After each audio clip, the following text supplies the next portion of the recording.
Oh, baka may puto ka pa. Ha? 2025 na, malapit na mag 2026, baka may puto ka pa rin. Ha? Walang may magkakagusto sa'yo pag may puto ka. Ito yung ire-recommend ko sa mga taong may putok, may asim, may baktol, mabaho yung kilikili, auntie ko, organic siya. Ang kagandahan nito, auntie ko, hindi mangingitim yung kilikili mo. Tingnan mo yan. Almost 2 years na yung product na to na natuklasan ko. Tingnan mo naman kahit matulog ka sa kilikili ko, walang amoy yan. So, andyan yung yellow basket, go, bumili ka na, hindi yung nangangamoy ka.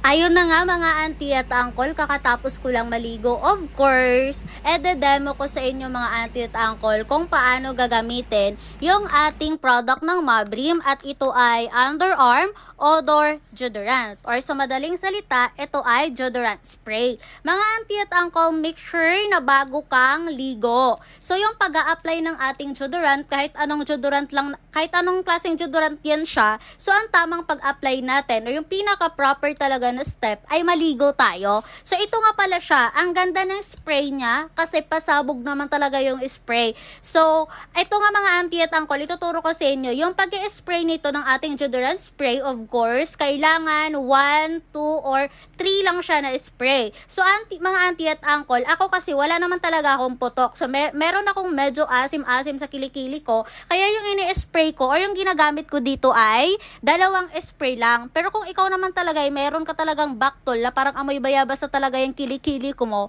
so much better siguro mag-spray ka lang mga 3 beses. Tapos mga auntie at uncle, sa mga nagtatanong, yung product natin na Mabrim, so ito siya yung organic. So nakakasigurado kayo mga auntie at uncle, ito ay hindi mangingitim yung mga kilikili nyo kasi ito ay organic. So pag sinabi nating organic, walang masyadong maraming chemical na nilagay, so mababa lang yung percentage niya talaga mga auntie at uncle kasi nga organic siya. So ito mga auntie at uncle, huwag kayong mag-alala, ito ay tested siya sa ating FDA approved. Nakakasigurado kayo mga auntie at uncle, yung paggamit nito ay hindi siya nakakaapekto na pag-itim ng inyong mga kilikili. So kung napansin nyo naman mga auntie at uncle, so yung ginagamit ko pala na deodorant ay 2.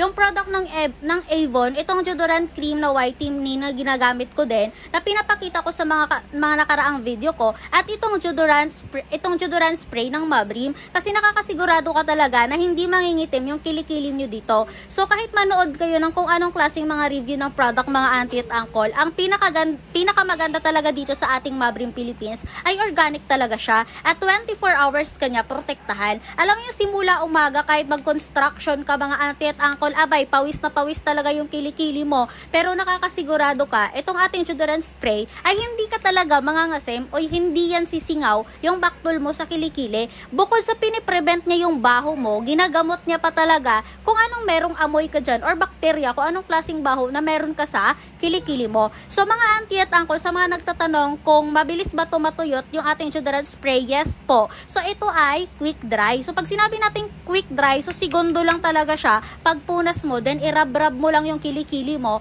So that's it. So pwede ka na magsuot ng mga damit na mga may merong sleeve or long sleeve, basta may sleeve nga, 'di ba? So pagkatuyot niyan, pwede ka na. At yung kagandahan dito pa sa product na to ay hindi siya nagta-transfer sa mga damit natin. For example, meron kang uniform na puti, so hindi to babakat sa uniform mo or sa anong klaseng damit mo. So hindi nga siya nagta-transfer mga auntie at uncle, maliwanag ba? So let's go. So kung may mga putok-putok ka mga auntie at uncle, so sa ayun nga, so baka may putok ka, may angsod ka, try mo na tong product na to. Nakikita mo ba to? O nakikita mo to? O nakikita mo to? Kitang-kita, 'di ba? So sa mga nagtatanong kung ano yung ginagamit kong deodorant, bakit wala daw asim yung kilikili ko, walang putok.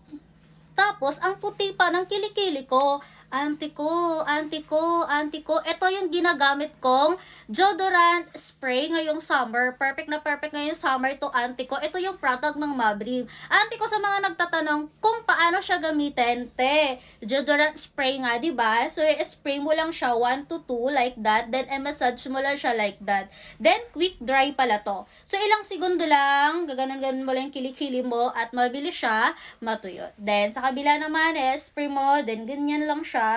Yan, mild lang din yung amoy nito at hindi mangingitim yung kilikili mo sa product na to kasi organic siya. Auntie at uncle, I assure you 100%.